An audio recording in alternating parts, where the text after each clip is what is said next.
ចាសសូមជម្រាបសួរដល់លោកអ្នកបងប្អូនទាំងអស់គ្នាចាសសម្រាប់កម្មវិធីនៅថ្ងៃនេះខ្ញុំនឹងអាននៅព្រះគម្ពីរម៉ាថាយជំពូក3និងជំពូក4ដូច្នេះសូមលោកអ្នកបងប្អូនបានស្ដាប់ដូចតទៅ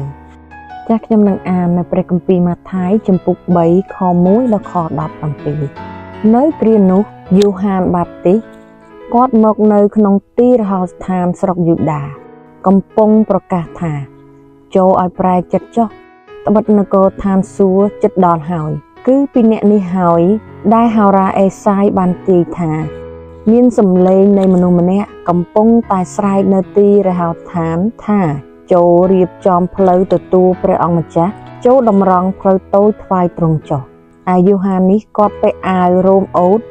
ហើយមានខ្សែក្រវ៉ាត់ស្បែកនៅចង្កេះក៏មានកណ្ដូបនិងទឹកឃ្មុំព្រៃជាអាហារនោះពួកក្រុងយេរូសាឡឹមនិងពួកស្រុកយូដាទាំងអស់ព្រមទាំងមនុស្សដែលនៅក្រវល់ជុំវិញទន្លេយ៉ូដានគេចេញមកឲ្យគាត់ក៏លន់តួបាបហើយទទួលបន់ជ្រមុជទឹកពីគាត់ក្នុងទន្លេយ៉ូដានទាំងអស់គ្នាតែការគាត់ឃើញពួកផារីស៊ីនិងពួកសាសដូស៊ីមកទទួលបន់ជ្រមុជពីគាត់ជាច្រើនដែរនោះក៏សួរគេថា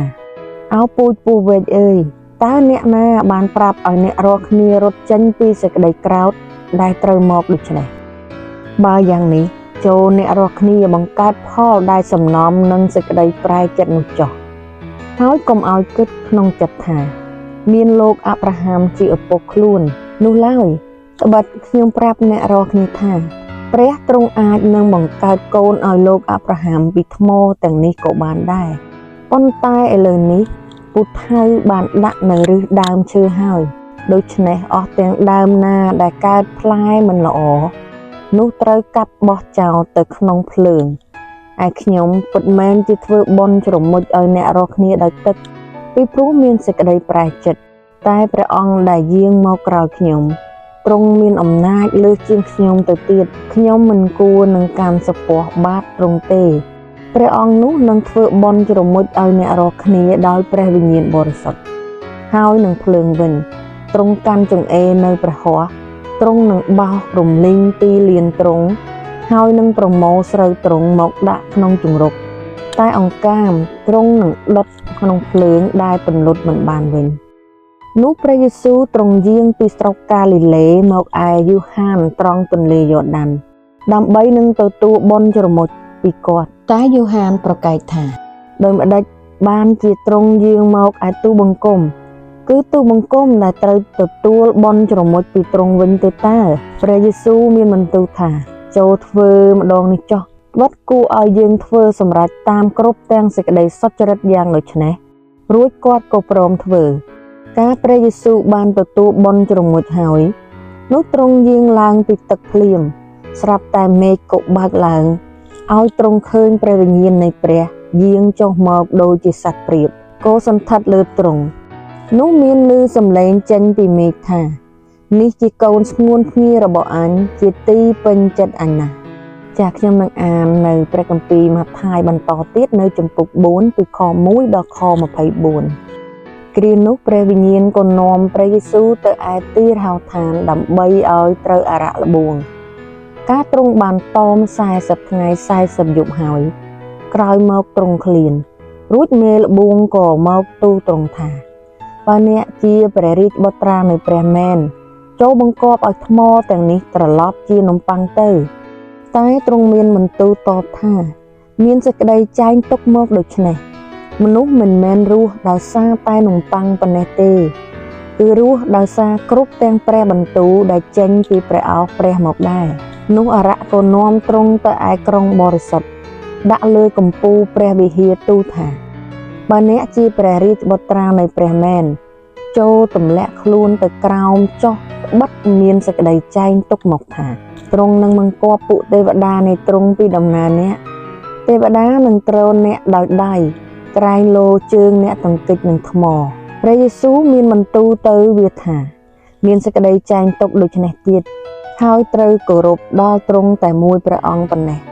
ដូច្នេះអារក្សក៏ថយចេញពីទ្រង់ទៅរួចមានពួកទេវតាមកបម្រើទ្រង់ការព្រះយេស៊ូវឮថាគេបានបញ្ជូនយូហានទៅហើយនោះទ្រង់យាងថយទៅ គង់នៅឯស្រុកកាលីលេវិញរួចទ្រង់ចេញពីណាសារ៉េតទៅគង់នៅឯក្រុងកាពើនឹមវិញជាក្រុងនៅមាត់សមុទ្រ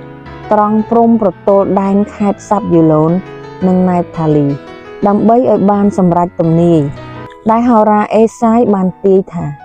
ស្រុកសាប់យូឡូននិងណែបថាលីតាមផ្លូវទៅឯសមុទ្រខាងនាយទន្លេយ៉ូដានគឺជាស្រុកកាលីលេរបស់សាសដទៃ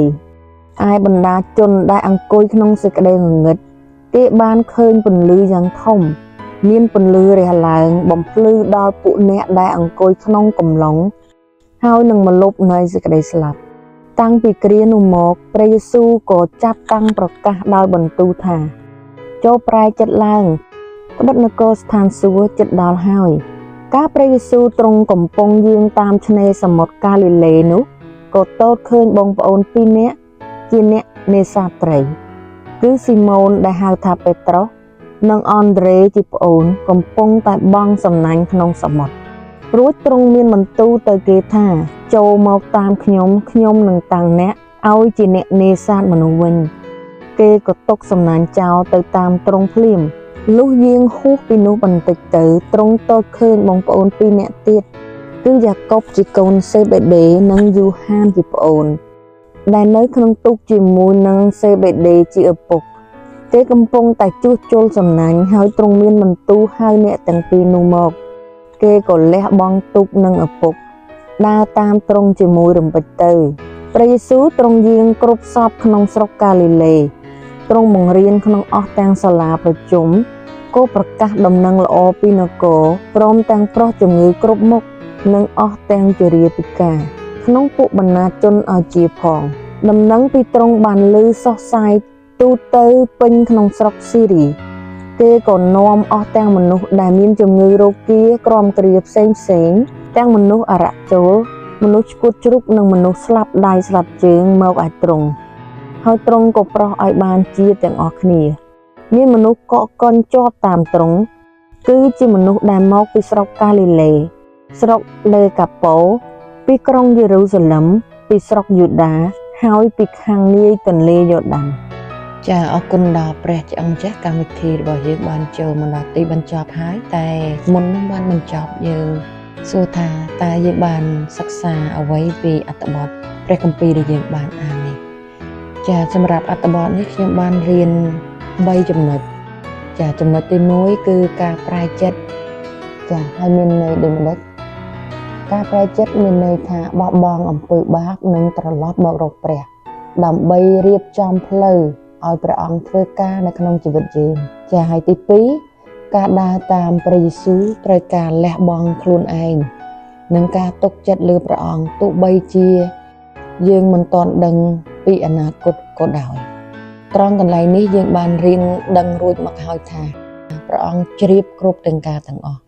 ព្រះអង្គដឹងពីអនាគតរបស់យើងចាហើយចំណុចទី3ព្រះរាជាណាចក្ររបស់ព្រះមិនចាប់ផ្ដើមពីខាងក្រៅទេប៉ុន្តែចាប់ផ្ដើមពីចិត្តនិងជីវិតដែលត្រូវបានផ្លាស់ប្ដូរដោយព្រះវិញចាអរគុណដល់ព្រះជាអង្គម្ចាស់កម្មវិធីរបស់យើងបានបញ្ចប់តែប៉ុណ្ណេះសូមព្រះបានប្រទានព្រះពរដល់លោកអ្នកទាំងអស់គ្នាហើយខ្ញុំនឹងជួបលោកអ្នកបងប្អូនសាជាថ្មីម្ដងទៀតនៅវីដេអូពេលក្រោយសូមអរគុណ